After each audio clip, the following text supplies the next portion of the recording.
Hey everyone, this is Prince Watercress, and welcome to a brand new Let's Play. This time around, I'm doing a Game Boy game for the first time in a while. It's Mighty Morphin Power Rangers the movie for the Game Boy. I could show off option mode, but all it does is just change the difficulty between normal and hard, kind of like on Super Nintendo. Also, you can put in a password to start where you left off, and there's also a sound test. But I'm just going to start on normal with a clean slate. No difference in the ending if you play it on hard as far as I know. So let's go ahead and start the game. And as soon as we start the game, we have a stage select screen. We have the first 5 stages available at the start, but the 6th and final one on the lower right, we have to beat the first 5 in order to unlock. You can play the first 5 stages in any order that you like. I'm going to go left to right-ish and start with this one in the upper left, which will allow us to face Mortimer as our first boss. And you then go to the Ranger select screen. Unlike Mighty Morphin Power Rangers and Power Rangers the movie, both for Super Nintendo, all 6 Rangers pretty much play the exact same way. They may have different poses and they definitely have different colors, both for their uniforms and for the background in case you're playing on Super Game Boy. But other than that, there's really no difference between them at all. And I'm just going to go ahead and just go left to right because I can. And I'm going to start with Tyesha Yellow Ranger because why not? If I were playing as any other Ranger, this would be gray, black, and whatever color Ranger I'm playing as. And as soon as we start the game, we find out that we can press A to jump and B to punch or kick. You can only do punches at close range. You can also duck with down on the control pad, and you can also attack while ducking or punching, which is really nice. And you definitely have the punch putties and get rid of them. It takes 2 punches or kicks or whatever to take them off the screen. And every time you take down 2 putties, you bring your power meter up by 1 unit. You need to fill up your power meter completely in order to morph. Above that, you have your health, and above that is the score, which is pretty much meaningless. And we're pretty much at a stopover now. Sometimes when fighting the enemies, they will drop random power-ups, like a heart, which will refill some life, or 2 lightning bolts, which will bring your power up by 2.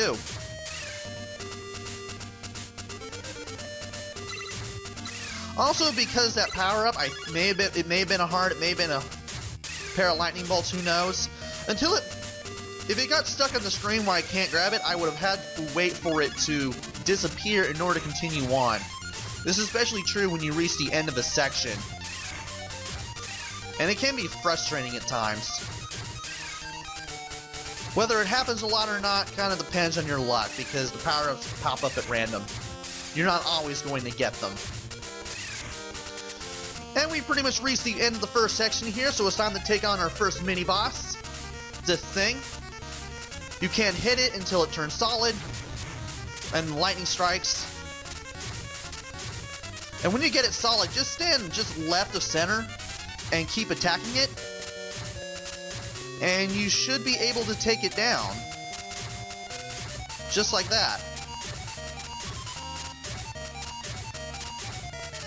If I were in my Ranger form, that would have taken less attacks, but nevertheless we took it down.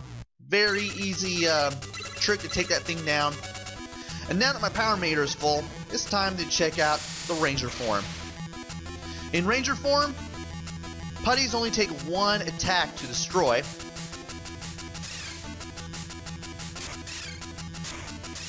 You can kind of block and move backwards and do somersaults while holding B. And you can do the somersault while holding B and pressing A. So you can actually face your opponents and then have them come at you, and then you can just kick them. Can't get the words out right now. And by double tapping left or right, you can do a dash attack that'll wipe the putty completely off the screen. Be careful if you did that though, because you will not get power-ups if you destroy a putty with the dash attack. So keep that in mind. Also, you can fill your power meter up 1 more time, and if you do that, you can get a screen clearing attack that you can use just by pressing select. Same button you used to morph. So yeah, Morphin Select, Fill the power meter up again while you're a Power Ranger, and you can press select again to take down all enemies on the screen, if you need to. It also works on bosses too, so in case you need to do some damage quickly, keep that in mind. Also, the putties are definitely never ending, and even if you stand around for a couple seconds, they will always pop back up. But at least they're easy to take down regardless of whether you're in your Ranger form or not. Now, we're at the end of Stage 1, the last part before the boss. And if you were still in Ranger mode, you would still be fighting putties here. You won't be able to continue on. But if you morph into Ranger mode, you'll be able to take on the boss. You can't take on the boss unless you're morphed. And here's our first boss of the game, Mortimer. I think that's his name. He teleports to either the left or right side of the screen, and he causes fireballs to come down from the sky while he sucks you towards them. You definitely want to stay away from the sides, because if he teleports to the same side you're on, if you're at the side of the screen, he will hurt you and there's no way you can avoid it. It doesn't do a lot of damage, but again, you can't avoid it. And after one more hit, I'm going to show off the screen clearing bomb. And here we go. There we go. I find it weird that yellow, blue, red, pink, and black Rangers all have their Dino coins from like the first 2 seasons. But the White Ranger, instead of having the Tiger Zord coin, he has the Falcon Zord coin. Apparently, I guess they made this game before the movie came out, and I guess they couldn't put the new ones in there for all the other Rangers. But anyway, we've beaten a boss. We get a password for it. There are different passwords for different combinations of stages cleared. I'm obviously going to show off 5 of those passwords because I'm doing them from left to right. So 5989 if you want the first supposed stage cleared. According to the credits, this is stage 1, this is stage 2, this is stage 3, and etc, etc. And we might as well go ahead and take on the Tengu Queen for the next stage. And again, you get to select your Ranger after you select the stage, always. So I'm just going to go ahead and play as Billy this time around. Why not?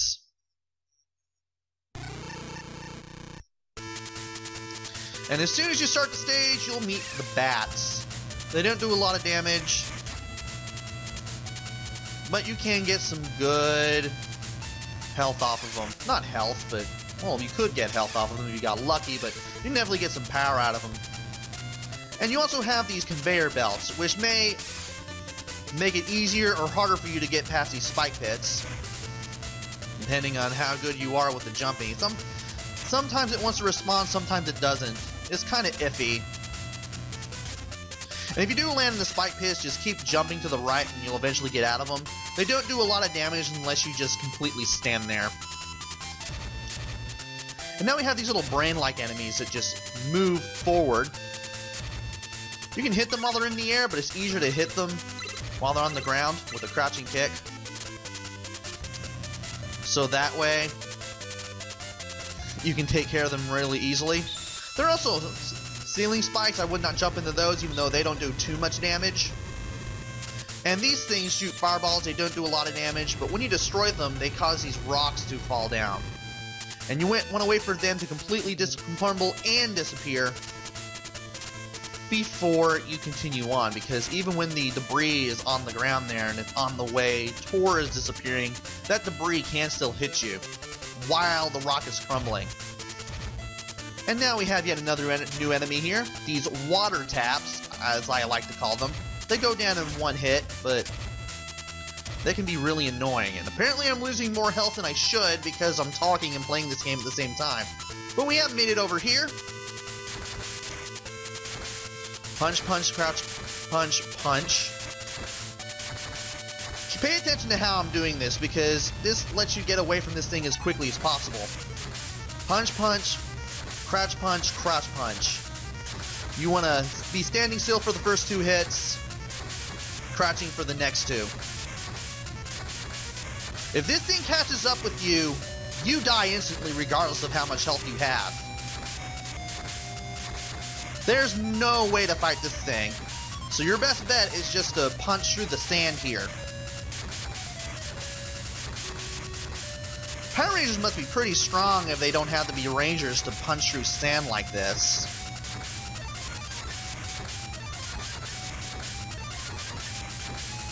We should be nearing the end now. Yes, we are.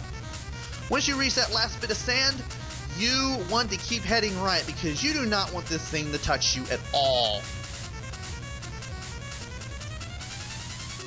And it disappears, and we are free to go on to the next section.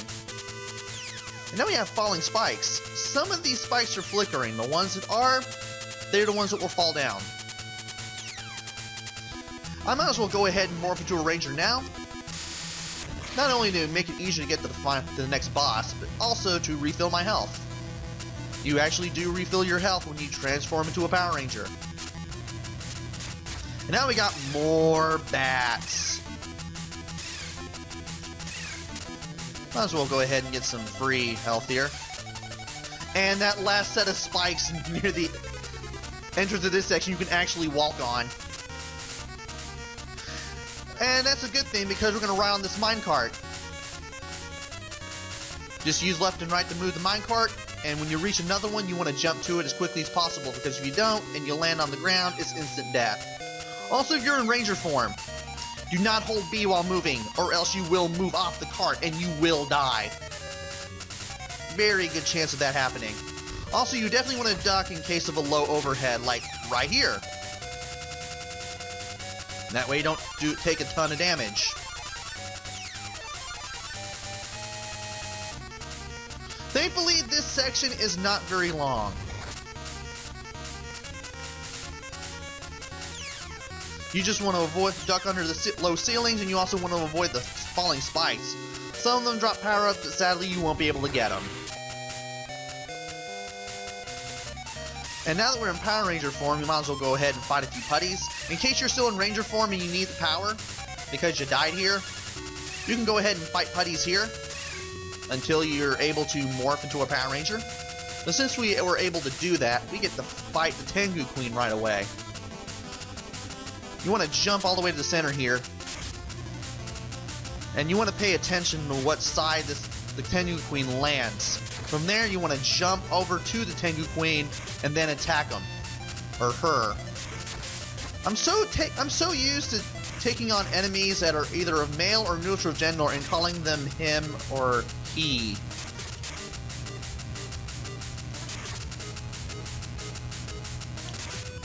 It's like a mistake I make a lot in games. Even when I make entries for the retro gaming blog, I still do that. The Tengu Queen does have a three-way shot, but it's really easy to avoid, especially if you attack it ahead of time, and it doesn't do a lot of damage unless you get hit with it like probably 3 or 4 times. Then you're probably in trouble, but in case you die here, you do get to take on the boss again. So that's good. And password 0384 for when you want to go through the game with the first 2 stages completed. And I might as well go ahead and take on one more stage. Take on the Rat King. And I might as well go ahead and play as Rocky, why not? I love the shade of red that this game has.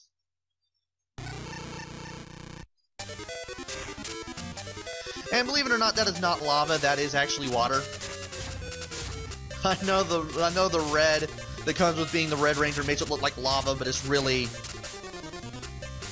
water. Man, I am taking dumb damage here. Can I get a heart or something? There we go. Had no idea how long that was going to take, but, well, I got one. Hey! There's another one. I'm going to be filling this up in no time. Also, when you see a doorway in the wall like that, just press up while you're in front of it and you'll go into it. Now, this is where we start seeing alternate paths and water taps. You could go in here and take the easy path. You just go through a bunch of doors and you take a nice drop off, but if you continue to the right, you'll take on a slightly harder path. Not much of an emphasis on hard. And these guys, these little skeleton warriors, You want to duck at all times when fighting them. They take 2 hits to kill when you're not a Power Ranger. Oh. I guess the other one I skipped was the harder path. But anyway, these skeleton guys, you want to duck at all times when fighting them. They take 2 hits to kill as a ranger, and they never duck down to hit you. They always just get in close and try to hit you with their heads. Oh, I was mistaken! This is where the mini-boss is, so I did take the harder path after all. I thought I was at that final room on the easy path. It's been a while since I played this game.